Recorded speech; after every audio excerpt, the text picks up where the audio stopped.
enfermedad de Wilson. La enfermedad de Wilson, descrita por primera vez en 1912 por S. A. Kinnear Wilson, quien describió un grupo de pacientes de temprana edad que presentaban cirrosis hepática relacionada a alteraciones neurológicas secundarias a una degeneración lenticular. La enfermedad de Wilson es un trastorno hereditario autosómico recesivo, o sea que el gen afectado debe ser heredado tanto de la madre como del padre, caracterizada por la acumulación tóxica de cobre procedente de la dieta en el organismo, principalmente en hígado, cerebro y córnea. La enfermedad de Wilson está causada por la mutación del gen ATP7B, ubicada en la región 14.3 del cromosoma 13, que codifica por una proteína ATPasa implicada en el transporte de cobre en el hepatocito. Se han identificado hasta 300 mutaciones de este mismo gen. En condiciones normales, la cantidad total de cobre en el organismo debe de ser de 50 a 150 miligramos y durante su proceso de digestión se absorbe en promedio diariamente de 1.5 a 5 miligramos, principalmente en el duodeno. El 15% total de este cobre ingerido se retiene en los tejidos, mientras que el 85% restante se elimina en gran medida por el bilis y heces y en pequeña cantidad por la orina. Y debido a que el cobre es un oligoelemento que requiere nuestro organismo, es importante tener un adecuado control de su digestión y eliminación del mismo. Y por lo tanto, al tener alterado nuestro transporte de cobre, comenzaremos a tener una acumulación excesiva dentro del hígado. Se trata de una enfermedad poco frecuente que se sitúa entre 10 a 30 casos por cada millón de habitantes y la mayoría de ellos comienza a presentar síntomas entre los 5 a los 40 años, aunque se han presentado casos de pacientes que presentan síntomas desde los 3 años o hasta los 80 años. No tiene especificidad ni para sexo ni para raza, y se identifica una alta mortalidad en los pacientes que no se les realiza un diagnóstico temprano debido a la inespecificidad de sus síntomas. En gran medida, el ion que obtenemos por la dieta es el ion cúprico. El cobre pasa por difusión facilitada a través de la membrana del enterocito por tres tipos de transportadores: DMT1, CTR1 y CTR2. El DMT1 permite el paso del cobre como ion cúprico, además del pase de otros iones, entre ellos hierro y zinc. Y por otro lado, cuando el ion cúprico quiere ingresar por CTR1 por CTR2, tiene que ser reducido a ion cuproso, reacción catalizada por una reductasa. Una vez que el cobre ha ingresado al enterocito, se distribuye entre las cuproenzimas y las proteínas estructurales que lo necesitan. Así, el cobre sigue cuatro vías principales para su distribución. Número 1. Unión con las metalotineínas. Número 2. Vía CSS hasta la superóxido dismutasa 1. La chaperona CSS cede el cobre a la superóxido dismutasa 1, localizada en el citoplasma, núcleo y espacio intermembrana de la mitocondria, reflejando su importancia de su actividad protectora en la célula, cuya función es realizar la catálisis y desmutación del radical superóxido. Vía número 3. Vía COX-17 COX-11 hasta la COX-1. Las chaperonas COX-17 y COX-11 abren las vías que conducen a los centros de cobre A y de cobre B de la citocromo C oxidasa mitocondrial, localizada en la membrana mitocondrial interna, quien funciona como una oxidasa terminal en la cadena transportadora de electrones. Y por último, de vital importancia para la patología estudiar, la vía ATOX1 hasta la ATP7A o ATP7B. La ATOX1 cede el cobre a ambos transportadores pertenecientes a la familia de las ATPasas de tipo P, permitiendo su tráfico a través del aparato de Golgi y la membrana plasmática. Ambas proteínas utilizan energía procedente de la hidrólisis del ATP para traslocar el cobre a través de las membranas plasmáticas. De esta manera desempeñan una doble función. Número 1. Suministrar el cobre que necesitan las coproenzimas como la tirosinasa y la ceruloplasmina, que tras ser sintetizadas son transportadas a través de la vía secretora.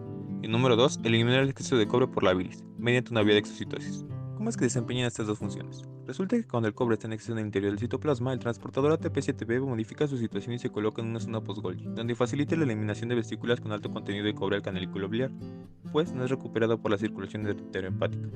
Asimismo, cuando la cantidad de cobre intracitoplasmática es normal, el ATP7B vuelve a ocupar su situación previa, es decir, trans-Golgi. Por lo tanto, cuando en la enfermedad de Wilson ocurren mutaciones en el gen que codifica para ATP7B, no se fija el cobre a la apoceruloplasmina y tampoco se elimina su exceso por la bilis. Como consecuencia, la síntesis de ceruloplasmina es anormal, traducido en un nivel menor en plasma.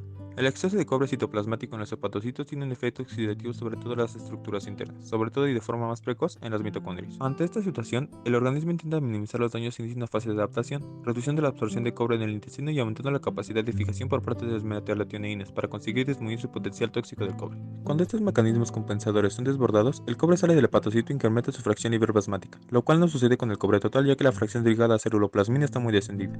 El cobre libre puede eliminarse por orina, llegando a valores superiores o iguales de 100 miligramos al día, pero también es capaz de incorporarse con facilidad a ciertos tejidos del organismo, provocando daño tisular.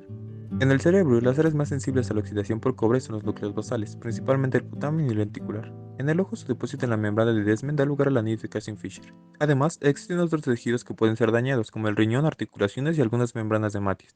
La enfermedad de Wilson puede manifestar síntomas en cualquier etapa de la vida. El caso más joven registrado es de 3 años, mientras que el caso más viejo es de 80 años. Estos se presentan como distintos tipos de manifestaciones clínicas que pueden o no estar presentes durante el desarrollo de la enfermedad, los cuales se dividen en varios grupos: signos hepáticos, signos neurológicos, signos psiquiátricos y signos oftalmológicos.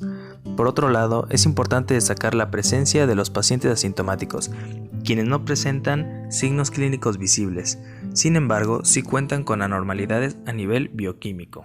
En cuanto a los signos hepáticos, podemos encontrar enfermedad hepática crónica, cirrosis, síntomas agudos similares a la hepatitis viral, insuficiencia hepática crónica, anemia hemolítica COMS negativa, episodios transitorios de ictericia o hemólisis de bajo grado e insuficiencia renal aguda. Los signos neurológicos comprenden el síndrome distónico, síndrome asimétrico rígido similar a la enfermedad de Parkinson, pseudoesclerosis dominada por temblor, ataxia, disartria, babeo, disfagia, temblor proximal de aleteo de murciélago, distonía que conduce a contracturas severas, migrañas e insomnio y finalmente espasticidad y falta de coordinación.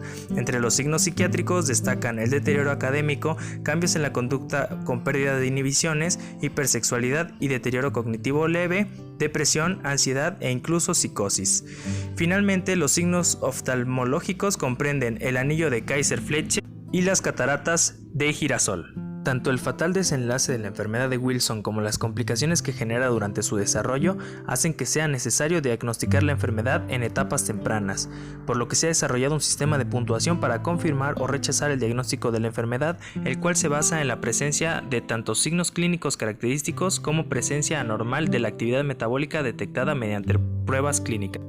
Dicha prueba evaluará la presencia, ausencia o severidad de los distintos signos clínicos típicos u otras pruebas, como pueden ser la presencia de anillos Kaiser y Fletcher, síntomas neurológicos o neuroimagenología, concentración de ceruloplasmina sérica, anemia hemolítica COMS negativa, la medición del cobre hepático, la determinación del cobre urinario de 24 horas y el análisis de mutaciones genéticas, teniendo un resultado de interpretación como 4 puntos o más es un diagnóstico confirmado de la enfermedad, 3 puntos hacen posible el diagnóstico pero se requieren de más pruebas, 2 puntos o menos hacen el diagnóstico poco probable. Las pruebas clínicas rutinarias que se realizan ante la sospecha de enfermedad de Wilson comprenden la determinación de ceruloplasmina sérica, la determinación de cobre en orina de 24 horas, la determinación del cobre sérico libre, la determinación del cobre hepático y la presencia de anillos Kaiser y Fletcher.